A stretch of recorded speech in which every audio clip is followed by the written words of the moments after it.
నా కుమారుడు జగన్మోహన్ రెడ్డి ఏదైనా తప్పు చేసి ఉంటే ఆ తప్పును రుజువు చేయడానికి, ఆ తప్పును గురించి ఎంక్వైరీ చేయడానికి ముందు సిబిఐ ఎంక్వైరీ వేయండి, సెంట్రల్ బ్యూరో ఆఫ్ ఇన్వెస్టిగేషన్ లో ఎంక్వైరీ వేయండి. తప్పనేది చేసి ఉంటే మామూలు శిక్ష కాదు అధ్యక్ష, మామూలు శిక్ష కాదు. Please send him to gallows. As a father I am requesting this government, if at all he has done something wrong, please send him to gallows. ఊరి శిక్ష విధించండి, నాకు అభ్యంతరం లేదు. gallows అంటే అర్థం కాలేదా? ఊరి శిక్ష విధించండి ముఖ్యమంత్రి గారు.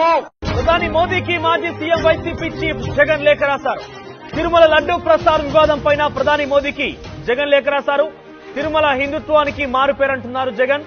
అలాంటి తిరుమలపై చంద్రబాబు తప్పుడు ప్రచారం చేస్తున్నారంటున్నారు జగన్. సున్నితమైన అంశాన్ని రాజకీయ ప్రయోజనాల కోసం వాడుకున్నారు. టీటీడీ ప్రతిష్టతను